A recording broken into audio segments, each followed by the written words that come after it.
Bonjour à tous, c'est MD Manga. Bienvenue dans cette nouvelle vidéo. Alors je vous avais parlé dernièrement d'une œuvre qui s'appelait La Planète Taku de l'auteur T. Andy. Et bien aujourd'hui, je vais vous présenter l'interview que j'ai fait de son auteur. L'interview étant un petit peu longue, j'ai décidé de la couper en deux morceaux. Donc aujourd'hui vous avez la première partie et demain je publierai la seconde partie. Avant de passer à l'interview, n'hésitez pas à vous abonner, activer la cloche, etc. Vous connaissez. Je vous laisse maintenant à l'interview juste après ce générique.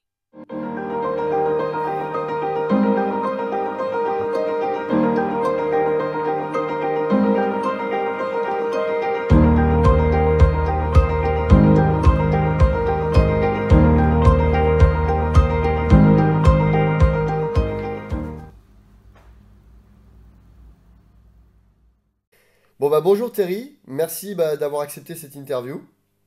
Donc on va commencer. Bonjour, merci. Ouais, Appel. avec plaisir. On va commencer tout de suite par une petite présentation de toi. Qui es-tu? Voilà, en quelques mots. Alors, je suis Tianzi, créateur de la plaine Taku. Tianzi, c'est écrit T2E-Y-N-D-2-E. Je suis le créateur de la plaine Taku, qui est le premier Kemti de la Caraïbe. Kemti, ça signifie image noire.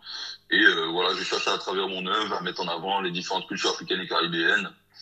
Tout ce qui est culinaire, art martial, voilà, globalement, c'est ça, grosso modo.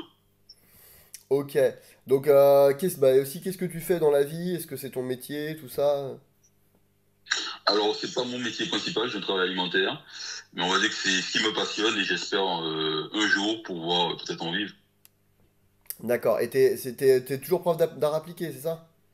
Non, je suis pas prof d'art Tu as appliqué, été. j'ai été, ouais, je vais peut-être le redevenir là, justement, histoire de refouler les caisses un peu. D'accord. Et ouais, sinon là, j'ai fait des ateliers, j'ai fait des ateliers manga, ateliers manga, ateliers, en fait, tout ce qui tourne autour du manga, autour des jeux vidéo, parce Hmm. que je développe aussi en ce moment aussi un jeu vidéo lié à l'univers de mon manga. Donc ça, c'est des choses que je fais qui me permettent derrière de faire des ateliers à ceux qui veulent en connaître plus sur les mangas, sur les jeux vidéo, sur les former en fait, pour eux qui puissent derrière faire ce qu'ils ont envie de faire. D'accord. Ouais, donc tu vis pas effectivement encore de ton art, mais malgré tout, avec tous les petits à côté, finalement, c'est de ça que tu vis aujourd'hui. Voilà, exactement, on pourrait dire ça. D'accord. Bon, ce qui est déjà pas mal. Tu Mm. vis un Ouais, peu c'est de bien. ta passion. Un peu de ma façon, oui. On va dire que j'arrive à faire rentrer un peu de sous avec le travail artistique que je fais sur la planète. D'accord. Bon, c'est bien, c'est déjà positif ça. Mm. Donc alors, t'es originaire de la Guadeloupe et aujourd'hui tu es en Guyane. Donc peux-tu nous expliquer un petit peu pourquoi, comment ça se fait que tu es venu en Guyane? Alors, je suis venu en Guyane parce qu'il faut savoir que je suis né en Guadeloupe, j'ai vécu très longtemps durant mon enfance, j'ai vécu en Martinique aussi, j'ai fait 5 ans en Martinique. Après, j'ai un peu bougé partout. Je suis venu en Guyane parce que j'étais en France à cette période-là Mhm. et je développais l'univers de la plaine Taku et il me fallait un art martial ou des arts martiaux et je me basais sur, je suis en train de voir comment j'allais pouvoir transformer les arts martiaux d'Asie, donc tout ce qui est karaté, judo, aikido, kung fu, jet dao, muay thai, pour voir comment je pouvais genre inventer un art martial, comment dire, fictif comme ça. Mais c'est très compliqué à faire, ça demande beaucoup de documentation. D'ailleurs, j'avais fait de la documentation aussi pour la Pentaco pour d'autres choses. Et pendant que je faisais ça, j'ai un ami qui m'a dit qu'il avait un ami à lui qui pratiquait le Jokan. Et pourquoi je me suis pas du Jokan pour la Pentaco. Et du coup, j'ai dit, ah, c'est quoi ça le Jokan? Je suis allé voir. Et j'ai vu une vidéo, il y a une vidéo de BRC qui traînait, je crois que c'est 2010 ou 2012, la vidéo de BRC. Et j'ai vu le Jokan, art martial amazonin, créé par un Guyanais, Yannick Théolade. Et je me suis dit, bon, je vais le contacter pour voir s'il m'autorisait à utiliser le Jokan pour la planète Taku. Donc c'est vraiment une bouteille à la mer lancée. Hein. J'ai envoyé un message par LinkedIn. Je me suis dit, bon, j'envoie, on verra s'il répond. La chance a fait qu'il a répondu. Parce que justement, j'avais fait une image de la planète Taku. En fait, c'est avant que mon œuvre s'appelle la planète Taku. À l'époque, ça s'appelait Avoc. Ça, je n'en ai jamais parlé. C'est un film que je devais faire quand j'étais en première année D'accord. à Supinfocom. Et j'ai pas eu l'opportunité de le faire. Donc après, je l'ai développé, c'est le Tadji, l'enfant du désert. C'était une histoire en fait avec un guerrier africain avec une lance. Il devait aller dans un arbre. Il y avait un arbre et un guerrier. Et le guerrier devait rentrer dans l'arbre.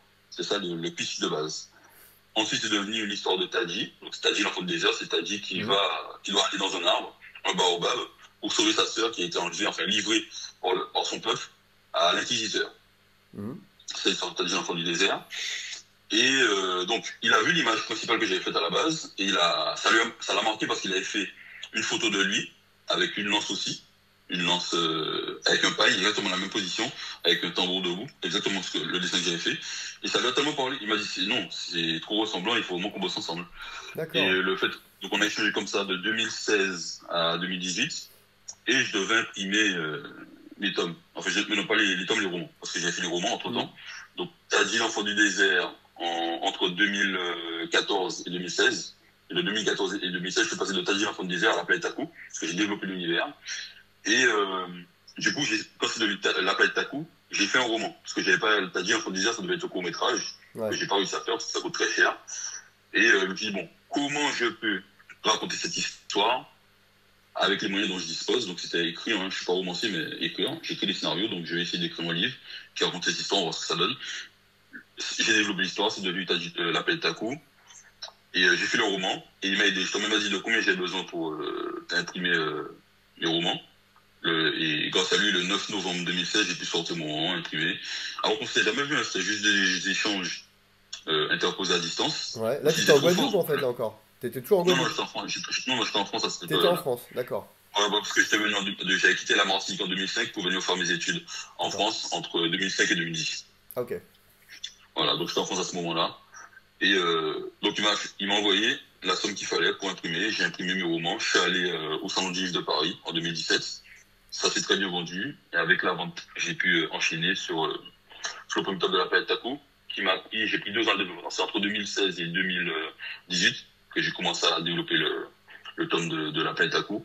2018, j'ai fait le Salon du Livre j'ai fait la Japan Expo, pardon, en 2018.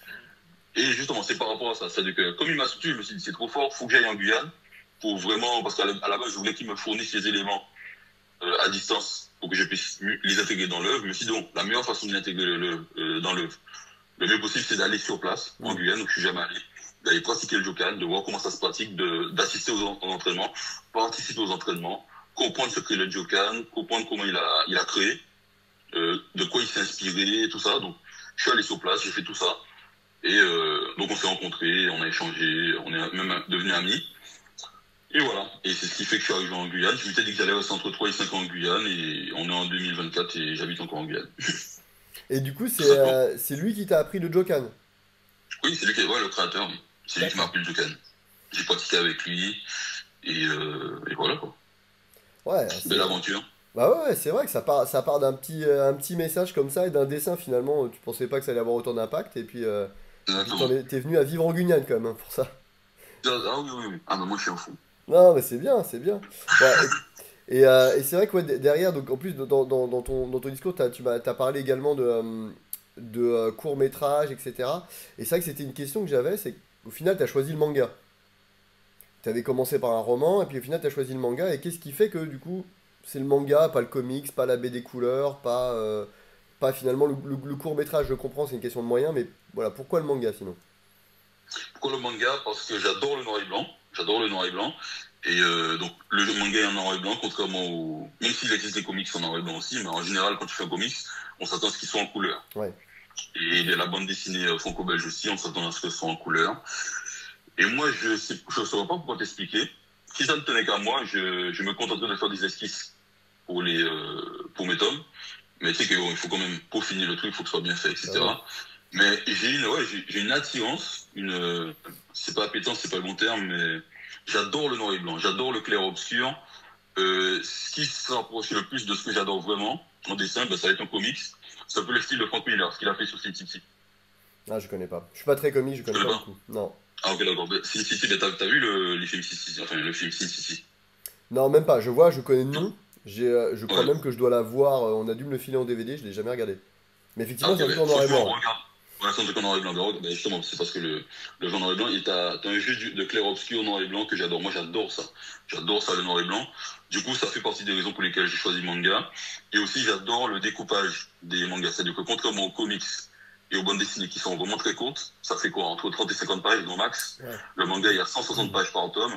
Tu peux vraiment étaler sur la longueur les affrontements. Hmm. Parce que moi, je suis un lecteur de shonen à la base, hein, même si j'adore certains shoujo. Mais j'aime bien les shonen, j'aime bien les affrontements, j'aime bien le fait de pouvoir détailler le plus possible, enfin, autant que tu le souhaites, un combat. Le coup de poing, combien de temps il va prendre à mettre. Tu vois, tu peux faire tout un tome full combat, Ouais. sans que ça pose aucun problème. Ça, c'est des choses que tu peux pas faire en comics et Non, en bande c'est vrai, dessinée c'est vrai. comics. Oui, Voilà, c'est vrai qu'en c'est très comics, t'as limite. quelques actions, mais t'as pas, par exemple, tout le détail du mouvement sur trois cases, par exemple. C'est vrai que c'est vrai Ça, que c'est tu le ça, vois que ça. dans le manga, ça. Hmm. Ça. Et ça, voilà, c'est quelque chose que j'adore détailler, même trop.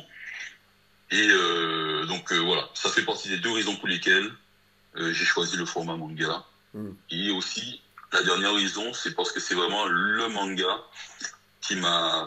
Kenshin, Rurouni Kenshin, j'étais au lycée quand je disais ça, j'en avais lu d'autres, mais c'est vraiment ce manga-là qui m'a donné envie de connaître le Japon, m'intéresser au Japon. Moi, je parle vraiment au niveau culturel, quoi. C'est-à-dire que D'accord. c'est, ça se passe durant... Tu connais Rurouni Kenshin ou pas? Oui, oui, ça je connais bien, ouais. Ça, je l'ai lu deux ou trois Voilà. fois déjà. Ouais. Voilà. Ben, génial, j'ai adoré. En plus, le manga est très court.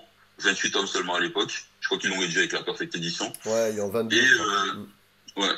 Et du coup, tu te balades dans un Japon médiéval fictif. Enfin, mais tu vois la ville de Tokyo, tu vois Kyoto, Hmm. et j'adore le personnage principal aussi. Sabre à la main versée, tu te demandes c'est qui ce gars. Et c'est tout ça qui m'a donné envie d'aller au Japon en 2010. C'est vrai que je l'ai pas dit. Je suis allé au Japon en 2010, découvrir le Japon, aller à Tokyo. J'ai même Ouais. passé du temps avec des moines dans un temple en fait. J'ai vécu comme ils vivaient. Ah Donc ouais? j'ai vraiment même pris dans un village à 1 heure du Mont Fuji. C'est le temple de Nichiren Daishonin, si je dis pas de bêtises.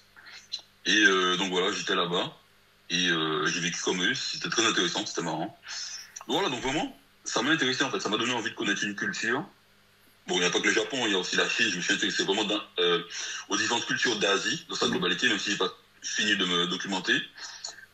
Et en ayant fait ça, je me suis dit, ben, pourquoi je ne fais pas la même chose avec ma culture? Ouais. C'est-à-dire créer une œuvre qui donnera envie au lecteur de, de venir dans la Caraïbe, comme moi j'ai eu envie d'aller en Asie, au Japon, après avoir lu Rurouni Kenshin. C'est ça mon but à travers la plage, c'est vraiment ça. C'est les gens qui disent qu'ils ont envie de venir en Guadeloupe, en Martinique, en Guyane, ou en Hmm. Afrique aussi, et de voir tout le terrain commencer, et D'accord. de voir les petits. Bah tu vois, ça je l'avais jamais entendu de toi, ça, effectivement, que c'est ton inspiration, toi, qui était attiré par l'Asie, tu t'es dit, tiens, bah moi je veux attirer les gens à voir ma culture à moi. Je savais que tu voulais C'est te ça, faire ça. découvrir ta culture, mais je savais pas que c'était le fait d'avoir découvert toi-même l'Asie qui t'avait donné envie de faire ça. Ah oui, oui, oui, oui. L'air Mehdi, ouais, parce que Kenshin m'a donné envie de m'intéresser à l'air, tu vois, l'air Mehdi, l'air rideau, c'est quoi, tu vois? Moi, Hmm. j'étais au collège quand j'ai découvert c'est quoi l'air Mehdi, c'est quoi l'air rideau. D'aller me documenter, surtout qu'à l'époque, ben, c'était quoi? C'était du 56K. Ça s'appelait 56K, je crois, Ah, le Internet. modem? Ah oui, le modem, oui, oui, Ouais, oui, ça ouais, devait pas aller le très modem. vite, hein. Ouais, ouais. Du coup, voilà, c'est ça. Du coup, ben, c'est ce qui m'a fait aller sur Internet, aller me documenter à la bibliothèque, au CDI, faire des recherches. Ouais. Et c'est pas comme si aujourd'hui tu trouves des réponses beaucoup plus vite qu'avant. Ben, Ouais. tout ça, moi je te parle de ça, j'étais au collège, en troisième. Hmm. Et j'étais pas forcément un gros bosseur, j'aimais pas bosser à l'école. Mais ça m'a fait énormément me documenter, tu vois. Ce qui fait que quand on est au troisième, à un moment donné, on avait parlé du Japon. Mais j'avais pu parler du Japon parce que j'avais fait ces recherches-là, en amont. Du Ouais. coup, quand le prof dit qu'on en parlait, ben, je savais c'était quoi les médis, je savais c'était quoi les rideaux. Et le gars était étonné parce qu'en général, en général, je foutais rien. Bah ouais, mais Je quand foutais on est rien. passionné, c'est ça, hein. Quand t'es C'est passionné, ça. tu peux y aller, hein. Bah ouais. Voilà. Et Eh du ben. coup, ouais, cette documentation, ben ouais, c'est comme ça que je l'ai eu en fait, c'est à travers ça. Et du coup, donc voilà, ouais, je me suis dit, bon ben, ça m'a passionné, vraiment, je suis allé très loin, et je me suis dit, bon ben, je peux faire la même chose avec ma culture. Parce que c'est vrai que, et c'est ce qui m'a permis de découvrir, c'est à travers le Jokan que j'ai découvert qu'il existait le maillolet Hmm. en Guadeloupe, le dormi en Martinique et le Moringé à La Réunion. Bon, La Réunion, c'est pas dans la Caraïbe, mais bon, je Ouais, l'ai ouais. inclus quand même, parce que voilà, c'est un territoire.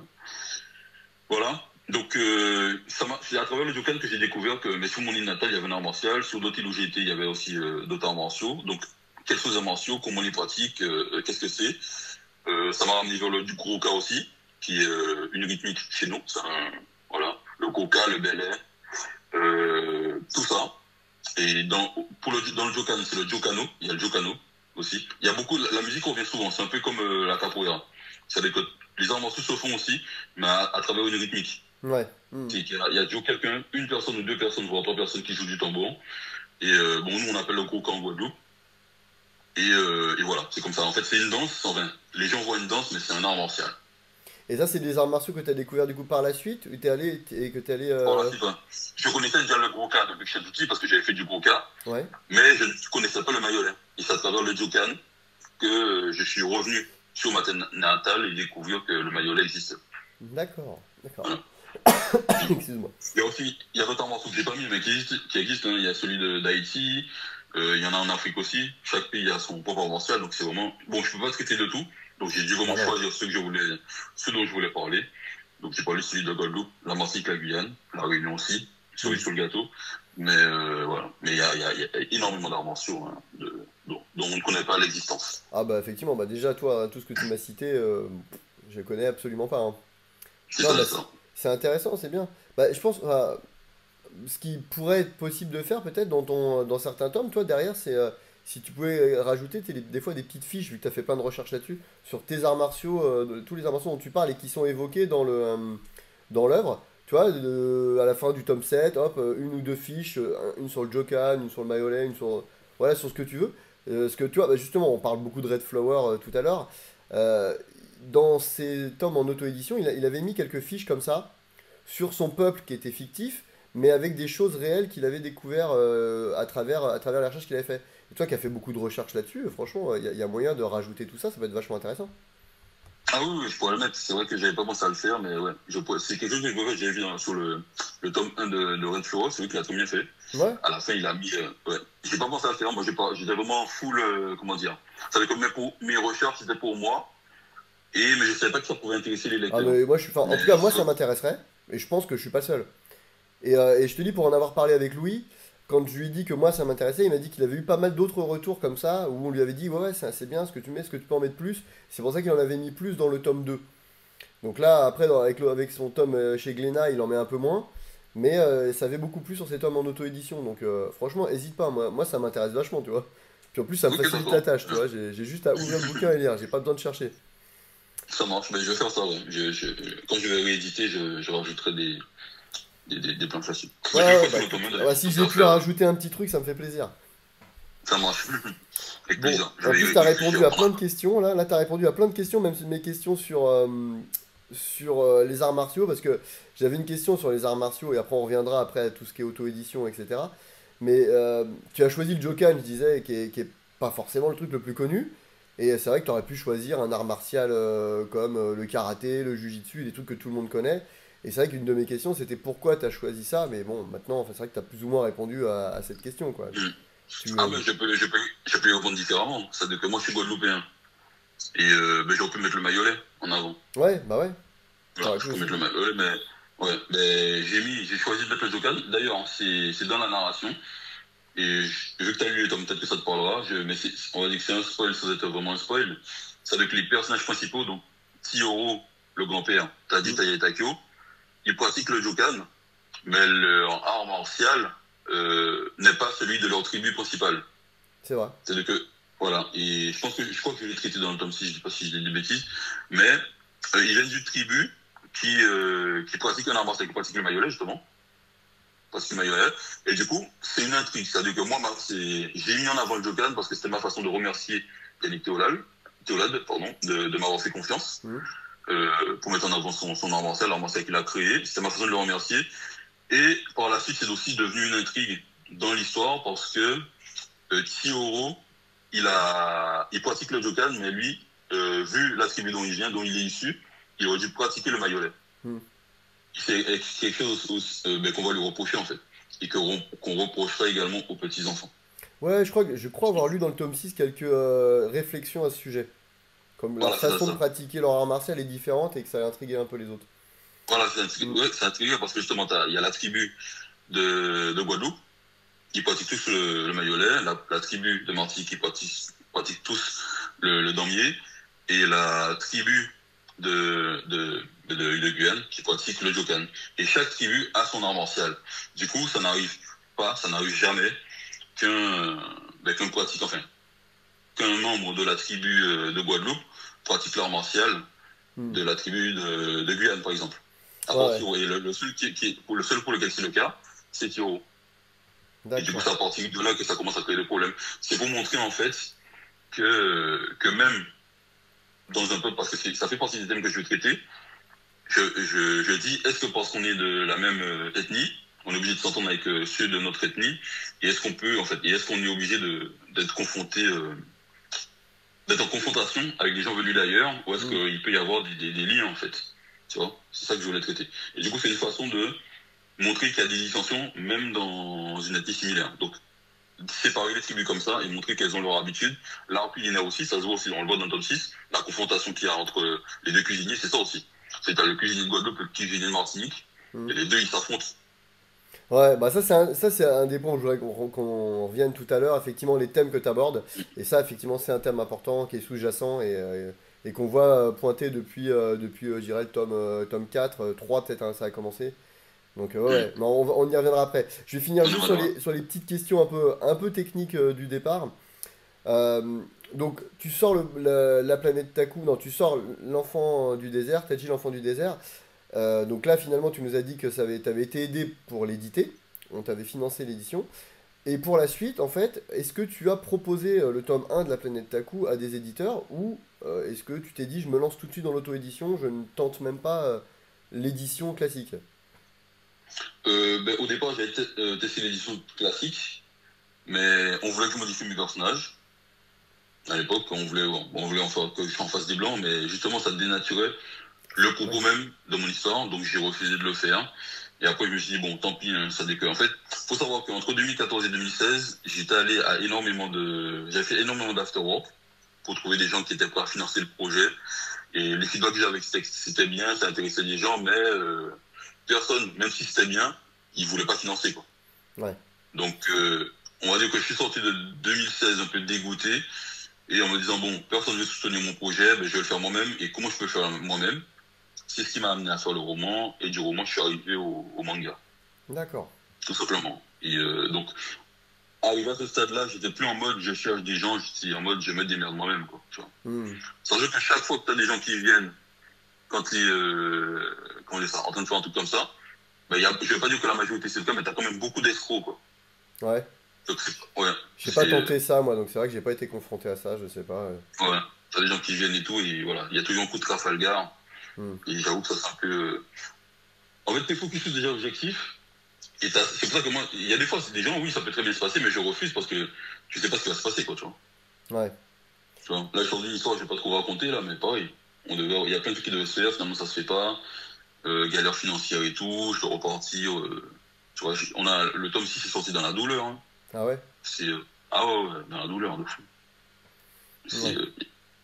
Non, mais l'auto-édition, c'est parce que c'est pas simple, tu vois. C'est vrai que ça serait plus simple de dire bah, je me fais éditer, mon histoire elle plaît, tu commences quand même à être un peu connu.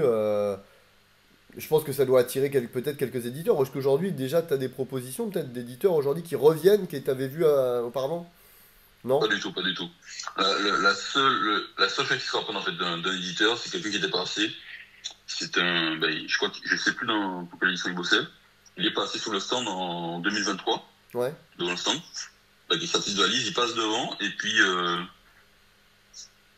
il traçait, je sais pas ce qu'il a marqué dedans, mais il s'est arrêté sur le stand, il a reculé, il est revenu, il a avancé sans rien dire, hein, il vient sur le stand et tout, il dit rien.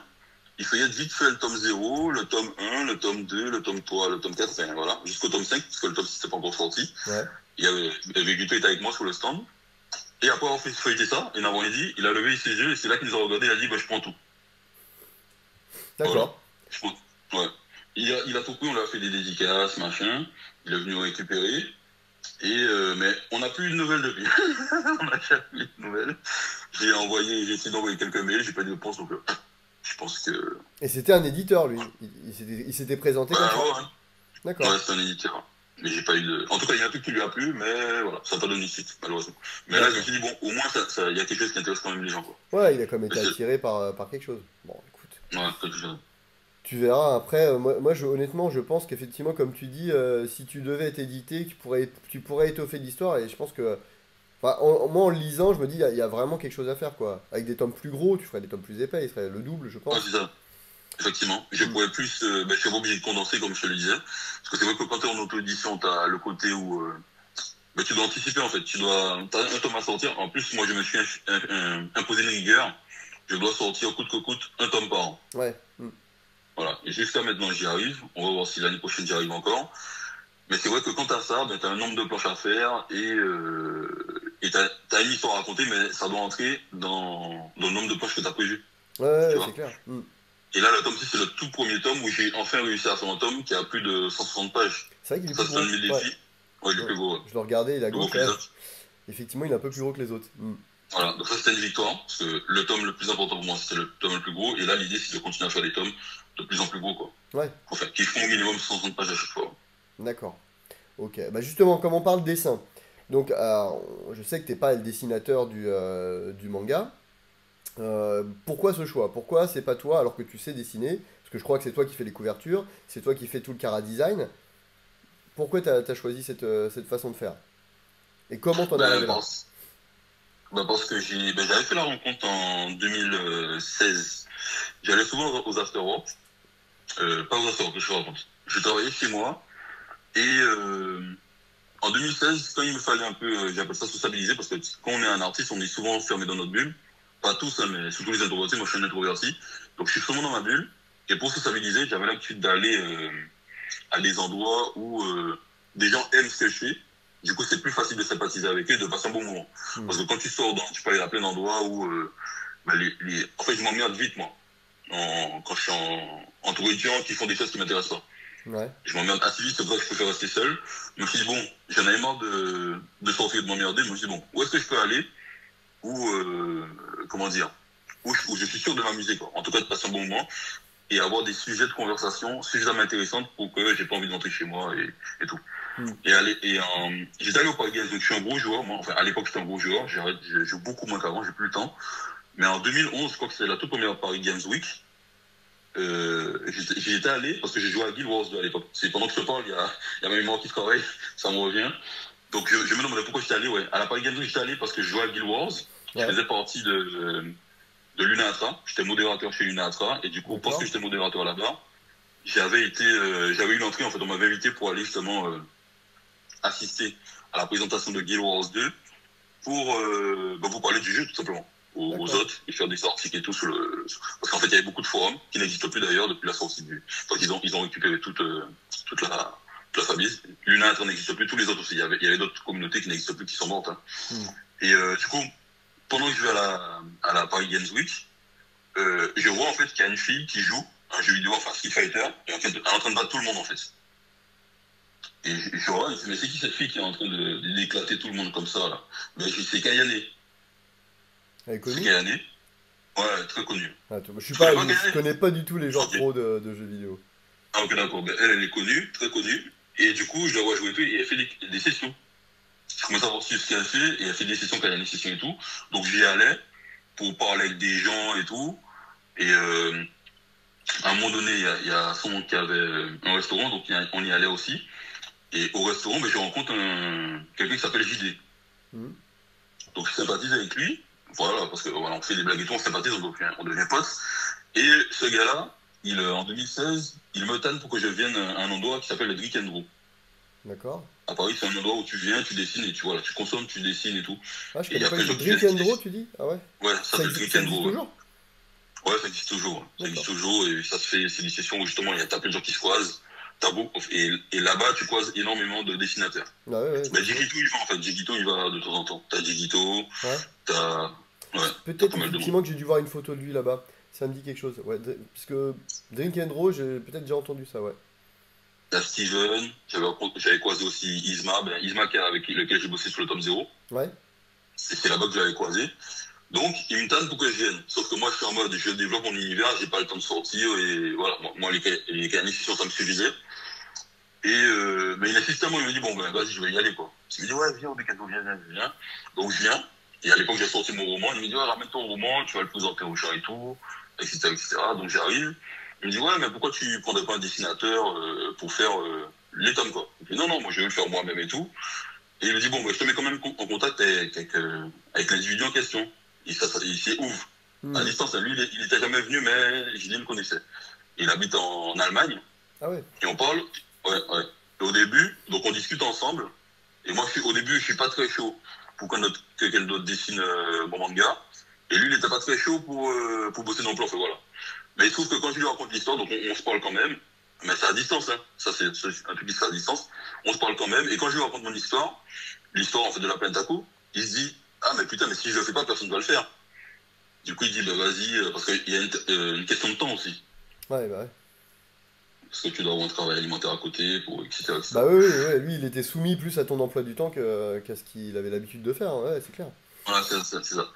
Et du coup, il se trouve il adore l'histoire, l'histoire lui parle, il a envie de voir cette histoire se raconter, donc on le fait, on sort le tome 1, donc c'est entre 2016 et 2014 et 2018. Le tome sort en 2018, on se rencontre une fois dans un bar parce qu'il y avait une fête, et la deuxième fois qu'on se voit, c'est pour la sortie du tome 1 à la Japan Expo en Mhm. 2018. Et là on se rend compte, on est sur le stand et tout, et là il voit des gens qui commencent à s'y intéresser, quoi. Des gens qui viennent, et qui, ah, c'est quoi, ils découvrent, t'avais l'affiché comme personnage afro, c'était pas trop conventionnel à l'époque, aujourd'hui c'est courant. C'est Ouais, vrai qu'à c'est l'époque, vrai que bon, t'en as plus maintenant, hein. Mhm. t'en as de plus en plus, et aujourd'hui, non, t'en avais pas beaucoup. T'as même gens qui passaient et qui rigolaient. Il y Ah ouais? avait une affiche à manga avec des personnes noires, ils se tapaient des barres. Ah ouais, c'est C'est, vrai. Mhm. ouais, ceux qui se tapaient des barres, c'était, bon, moi j'ai précisé quand même, c'était des gens de ma couleur de peau, hein, qui se tapaient des barres, hein. Ouais, ouais, C'est des bah, ils gens, étaient peut-être surpris, effectivement, mais je t'avoue que maintenant, aujourd'hui, enfin, t'en as dans... En personnage principal, c'est quand même pas toujours c'est pas la norme, hein, mais t'en as quand même de plus en plus, hein. Enfin, même mon manga, tu vois, c'est le personnage ouais, c'est principal ça, aussi. Mhm. exactement. Donc voilà. Et du coup, mais il voit ça, mais lui, c'est vrai que j'ai pas précisé, il bosse pour DBM aussi, Dragon Ball Oui, oui, Multiverse. c'est vrai. Mhm. Il bosse pour Dragon Ball Multiverse. Et donc lui, il a l'habitude des stands. Mais sauf qu'il me voit arriver, moi j'ai jamais fait ce stand de ma vie, c'est le tout premier stand que je fais. Et donc je construis mon truc et tout, voilà, on est là, il voit des gens s'y intéresser. Mais lui, en fait, tu sentais que quand même, même s'il l'a fait, je vais pas dire qu'il croyait pas au projet, mais il pensait pas qu'il y aurait eu un tel attrait. Même moi, je savais pas qu'il y aurait eu un tel attrait, mais je me disais, vas-y, j'y vais quand même, quoi. Mhm. Donc il m'envoie faire le truc la première fois, les gens qui débarquent, qui achètent les tomes, qui ont confiance au truc. Et l'année d'après, donc en 2019, on revient avec le tome 2, pareil. Et donc il voit que ça vient, les gens qui achètent et tout. D'ailleurs, il y avait une sœur avec ses deux frères qui étaient venus en 2018, qui avaient acheté le tome, qui étaient revenus le lendemain. Parce qu'eux, ils viennent chaque année à la Japan, ils viennent les 4 jours. Et eux, en fait, ils avaient pris l'habitude depuis le 2018. Ils lisent le tome, le jour même qu'ils l'ont acheté, le lendemain, ils sont revenus. Ils ont fait le débrief. Et c'est venu les 4 jours, en fait. Ils ont dit, ah, on attend la suite. Je dis, ouais, mais ça sort dans un an. Ils étaient un peu frustrés. Et en Ah ouais, 2019, ils sont revenus. Ils ont réacheté le tome 2, ils l'ont lu, le lendemain, pareil, débrief. Et depuis, chaque année, ils le faisaient, quoi. Chaque d'accord. année, ils venaient, ils refaisaient le débrief et tout. Et c'était une habitude qu'on avait. Bon, l'année dernière, c'était moins le cas. Et parce que ben, justement, il y a beaucoup plus de gens. Donc c'est vrai qu'au début, quand tu démarres, t'as plus le temps de discuter avec les gens parce que il n'y a pas full non plus. Mais c'est vrai que là, je vais pas dire qu'il y a full, mais t'as quand même beaucoup de gens qui viennent en mode dédicace. Donc ça continue à se faire, mais c'est moins qu'avant. Ouais. Là, ils étaient venus, ouais, mais ils sont pas venus les 4 jours parce que justement, il y a du monde. Donc, moi, j'ai quand même essayé d'échanger avec eux un peu parce que je voulais quand même garder ça. C'est quelque chose que Bah je oui, tiens c'est à garder sympa. parce que ça me... Ouais, c'est clair, je suis Voilà. d'accord. Mhm. Et les tout premiers lecteurs qui ont fait, ils connaissaient pas l'œuvre, ils ont eu le courage de l'acheter, ils ont adoré, et ils venaient en fait chaque fois. C'était pas obligé, hein. Ils revenaient faire le débrief, donc moi, c'est un truc que je veux pas perdre. Non, Même non, mais ça si fait ça, plaisir d'avoir des retours directs comme ça, moi je trouve que ça c'est fait ça, c'est plaisir. ça. Mhm. Oui, franchement, moi, j'adore. Surtout que moi, je suis quelqu'un qui adore les débriefs. J'emmerde les gens avec ça. Je suis toujours en mode, ouais, est-ce que t'as lu, est-ce que t'as lu, est-ce que t'as lu? J'emmerde les gens. Non, mais c'est Parce bien que d'avoir j'ai, des retours, positifs ou négatifs, ouais. il faut des retours. Moi, Ouais, que ce soit positif ou négatif, hein, Mhm. que ce soit positif ou négatif, mais j'aime bien les retours. Et c'est vrai que les gens qui prennent un peu de temps de lire, on va dire, limite, j'harcèle, c'est limite si j'harcèle pas les gens pour qu'ils me disent, qu'ils lisent et qu'ils me disent ce qu'ils en ont pensé. Mhm. Bah, moi, tu me Toi, c'est harcèles quelqu'un, pas, toi je te aussi. rassure. Ah ouais, je t'ai pas relancé deux, trois fois en mode, est-ce Si, que mais t'as ça, lu, je l'ai pas mal vécu en tout cas. voilà. Donc Donc, bon, ouais, donc là, t'étais avec Ouv, et effectivement, et tome un tome 2 et après, hop, tu vas changer au milieu du tome 3. Et qu'est-ce qui fait que c'est ça. ça se passe comme ça? Ben, à l'époque, c'est Ouf, il travaillait sous les Uchronies. Il a commencé à travailler sous les Uchronies martiennes avec un ami à lui. Et du coup, comme il lui fallait plus de temps pour les Uchronies, Ouais. ben, il a trouvé Vegito. Il a eu l'intelligence de trouver Vegito. J'étais pas trop chaud pour Vegito à la base parce que je connaissais pas Vegito. J'avais pris l'habitude de. En fait, moi, quand j'ai pris l'habitude de travailler avec quelqu'un, j'aime pas changer. Bah, Non, surtout j'aime rien. sur une partie aussi importante que le dessin, hein. Voilà, c'est ça, c'est ça. Et du coup, j'ai dit, bon. écoute, on teste. Et après, c'est là qu'il m'a dit, ouais, mais je te l'ai pas dit. Mais ça faisait, enfin, depuis, je crois que c'est depuis le tome 2 qu'il avait pris Vegito, et c'est Vegito qui, ben, comme assistant, quoi. D'accord, donc il l'aidait déjà. Voilà. Ah, je savais Ouais, pas. il les a déjà. Ouais, ça, il m'avait pas dit ça. Après, il m'a dit, ouais, ben, c'est lui qui le fait et tout. Il dit, ah bon, ok, ben, d'accord, bon, on fait un test. Et on a testé, je lui dis, bon, on va lui faire une planche tout seul. On va voir comment ça se passe. Est-ce qu'il arrive à l'ancrer bien et tout. Et quand il l'a fait, j'ai dit, ok, ça, j'ai essayé de comparer avec la planche précédente. Ça collait plus ou moins. Donc, je dis, bon, les gens verront pas c'est bon. C'est assez bon pour que les gens ne J'avoue. sentent pas la différence. Et du coup, comment dire, la transition s'est faite comme ça. C'est-à-dire que Ouf dessinait. Et de moins en moins, c'est Vegito qui a pris le relais. Et après, Vegito a commencé à faire, à la moitié du tome, il a commencé à faire tout le reste. Et la transition s'est faite comme ça. Et le seul qui arrive à voir la différence, c'est Salagir. Salagir, c'est le créateur Je vois de bien, ouais. DBM. Lui, comme il a l'habitude de travailler avec les deux, ben, lui, il savait, quoi. Mais sinon, tous les autres lecteurs, ils n'y ont vu que du feu. Je pense que là, pour voir la différence, tu prends le tome 6 et tu prends le tome 1. Là, tu vois la différence. Ouais. Mais, Voilà, là, mais tu vois si la tu différence. lis Hein. de façon linéaire, tu vois pas, même dans le tome 3, ça se passe au milieu, tu le vois absolument pas, hein. Non, non, Ouais. franchement, ça s'est fait vraiment en douceur. Et là, c'est vrai que sur le dernier tome 6, c'est plus marqué. Tu vois plus une différence graphique par rapport au tome 1. C'est ça. Mais c'est en douceur. Mais en plus, on C'est pourrait en même douceur, se hein. dire que c'est de l'évolution normale, même d'un seul dessinateur, hein. Tu regardes Exactement, n'importe exactement. quelle œuvre, tu vois, je regarde, je pense à Hokuto no Ken, tu prends le début, tu prends la fin. Il a progressé et c'est complètement différent. Donc ça pourrait être un seul dessinateur C'est ça. qui a changé, hein. Bah oui, t'as Kenshin aussi. Tu prends le premier tome de Kenshin et le dernier, ça a évolué. Ouais, Le tome le plus marquant, c'est One Piece. Tu prends un ouais. premier tome de One Piece, tu prends le dernier, le style n'a rien à voir. Ah, faudrait que je regarde, Mais, j'ai pas vu gaffe. ah ouais, tu vois. Tu prends les premiers tomes, tu vois, le style est totalement différent. T'as l'impression que c'est quelqu'un d'autre qui dessine, c'est un truc de fou. Donc tu vois, c'est ça qui dérange pas en fait. C'est-à-dire une fois que la série a été faite, Ouais. le reste coule du saut, ça pose pas de Tant problème qu'il n'y en a pas fait. de choc au milieu, franchement, c'était fluide. Voilà, c'est ça, Non, non, ça. mais honnêtement, moi je l'ai pas, voilà, j'ai pas remarqué, hein. C'est écrit sur la couverture, quoi, mais à part ça, j'avais pas fait gaffe. Bon, bah très bien. Voici donc la première partie de l'interview. Je vous donne donc rendez-vous demain pour la suite. Allez, ciao!